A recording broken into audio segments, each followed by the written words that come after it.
Будаўніцтва акумулятарнага завода под Брэстам выклікала вялікі рэзананс сярод жыхароў горада і бліжэйшых вёсак. Людзі занепакоены экалагічнай сітуацыяй тым, што вытворчасць акумулятарных батарэй адмоўна паўплывае на навакольнае асяроддзе і здароўе жыхароў. Першы намеснік міністра прыродных рэсурсаў і аховы навакольнага асяроддзя Беларусі Ія Малкіна запэўнівае.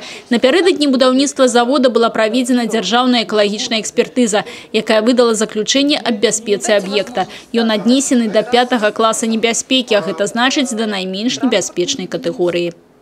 На сегодняшний день говорить о том, что это производство является каким-то принципиально страшным, как для Республики Беларусь, так и для конкретно взятого региона Брестской области или Брестского района, это абсолютно неправильно.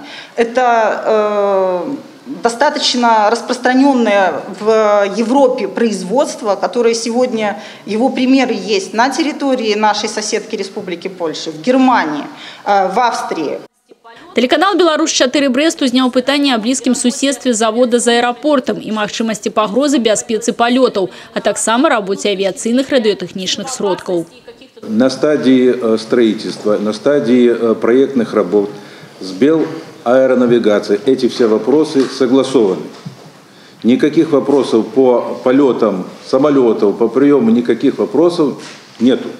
То есть никакого вреда, никакого, скажем так, направления каких-то действий со стороны строительства завода, которые будут мешать аэропорта, абсолютно нету. Все эти вопросы согласованы. Як высветлілася, прэтэнзій да завода ў сувязі з блізкім суседствам сёння не маюць і іншыя рэзідэнты СС Брэст, у тым ліку і тыя, хто займаецца вытворчасцю прадуктаў харчавання. Ужо пабудавана сістэма маніторынгу за шкоднымі выкідамі. Яна ахопіць не толькі санітарную зону ў 500 метраў, а будзе весціся ў радыусе да 1,5 кіламетраў. Праводзіць маніторынг будзе Палескі аграрна-экалагічны інстытут. Мяркуецца, як адзначылі медыкі, і маніторынг канцэнтрацыі свінцу ў крыві работнікаў завода. Такая программа будет мониторинга, и, соответственно, будет проводиться постоянно отбор проб, как в воздухе рабочей зоны, так и инфицированных лиц, которые определены, это уровень свинца в крови. То есть это будет проводиться у рабочих, и будет проводиться такой мониторинг. Таксама хвалюючае пытанне аб утылізацыі адходаў, бо сёння многія занепакоены, што іх проста будуць вывозіць у лес, тым больш, што такі прыклад ужо ёсць. Предусмотрено помещение для хранения 1-го и 2-го класса опасности отходов на производстве. Также предусмотрено вывоз, то есть там предусмотрено место для хранения отходов на транспортную единицу.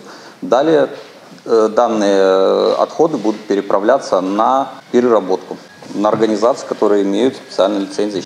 Закраналіся на пресс-конференции и іншыя пытанні, звязаныя з будаўніцтвам завода. Людмила Салзна, Роман Филютич, телерадиокомпания «Брест».